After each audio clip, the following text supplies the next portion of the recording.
Hello Libra, Sun, Moon, and Rising. So itong reading na ito ay for Libra. Money reading, career reading. This is month ahead reading. So take only what resonates. Messages for you. Sorry. I will not be using this card. Okay. So ito na lang. Kasi supposed to be ang ibang card nang gagamitin ko. Kaya lang ito yung hawak ko and I just felt the feeling na I just feel like kailangan ko siyang gamitin, so hindi ko na binalitan. You do have your passion, lighten your load. For Libra, money. For those of you na gusto mo magpa-personal reading, Jing Tarot Trader, search mo na lang siya sa Facebook. Okay, compassion is here. You do have your reconciliation, peace. Yeah, peace and one more card. Freedom. Okay.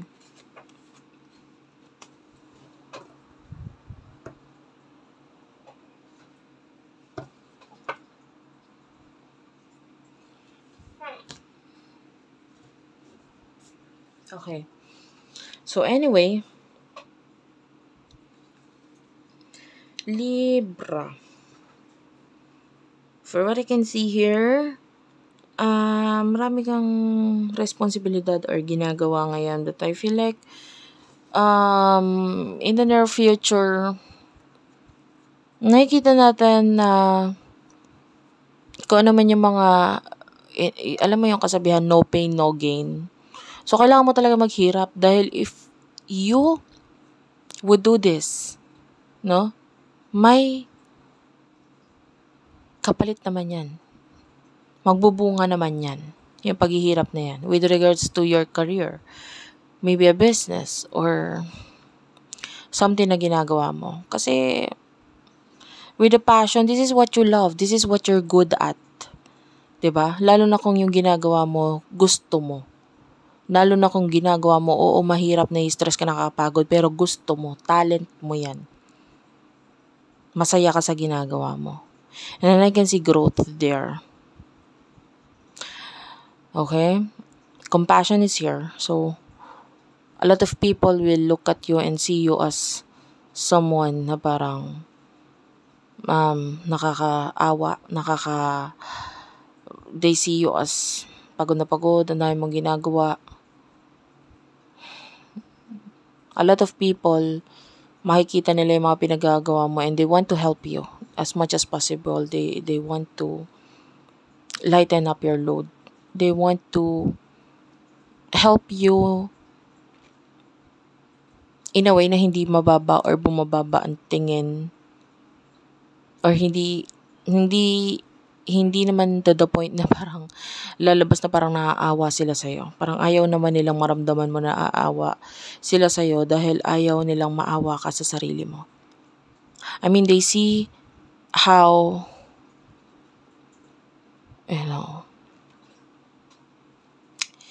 they see how hard working you are. And especially kung dati I see these people as pwedeng mga malalayo sa'yo, foreigner or, nanirahan sa ibang bansa. Or, kung hindi man, nagtrabaho sa ibang bansa and maybe,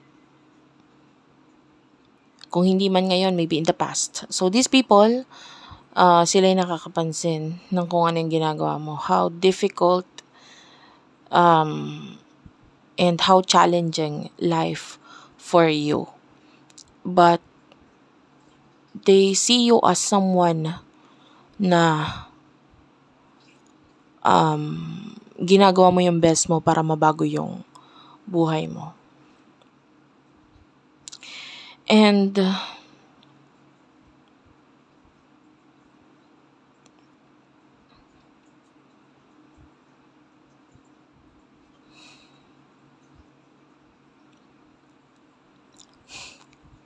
medyo weird, guys. Medyo, I don't know bakit parang nasasaktan ng feeling ko ngayon.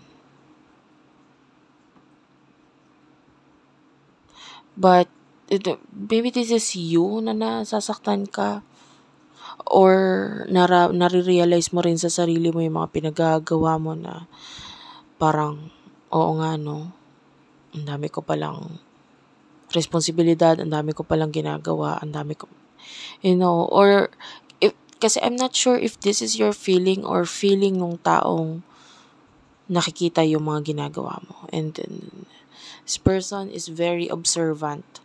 And ino-observe or napapansin niya or nakikita niya kung gaano karami yung mga pinagagawa mo.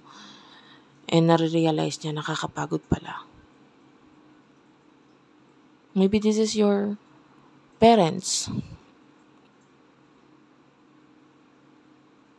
But, I can see with the freedom na pwedeng itong taong ito ay hinahayaan ka lang niya kung anong desisyon mo, kung anong gusto mong mangyari, because maybe feeling niya you're already old enough, kaya mo na. Andito lang ako as parang gabay. If you need me, I'm here. Parang ganun. Kind of energy. This person parang he or she wants to talk.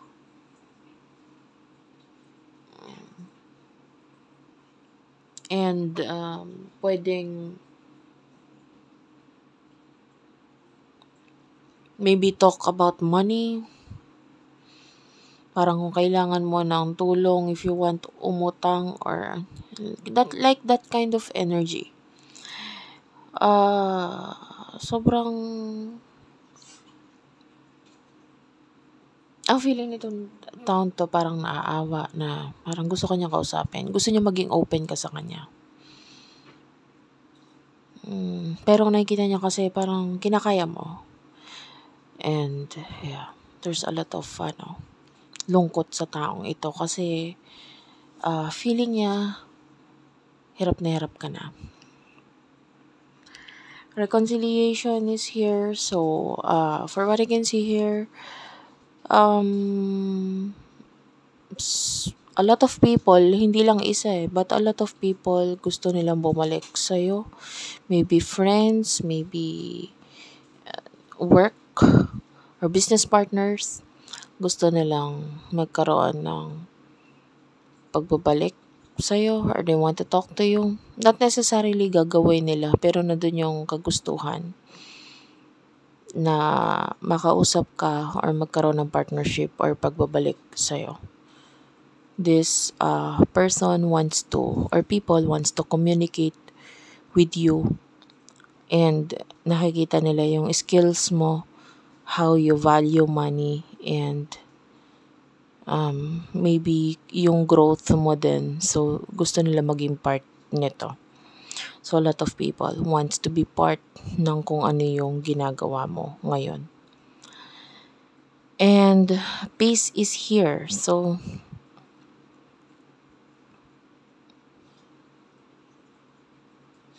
I feel like with regards sa mga kaaway, kalaban, wala akong nakikitang ganun ngayon sa'yo eh. So maybe medyo yung mga taong ang tingin nila sa'yo kalaban in the past, they are seeing you now as someone na hindi dapat i-consider as kalaban.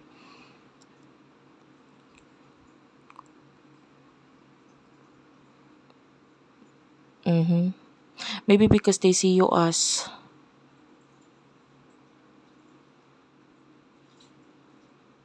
hindi ka dapat kalabanin. Parang ganun. So maybe mga kalaban in the past na parang sila yung natatalo sa sarili nilang mga pinagagawa, or aminado na rin sila sa sarili nilang natalo na sila. Pwedeng ganun. And you do have your protection. And what I see here is that you are protected, and yan, friendship is here. Especially you are protected by your friends, or kaya mo yung sarili mo dahil may mga tao talaga sa paligid mo na tinutulungan ka na mag-level up or magkaroon ng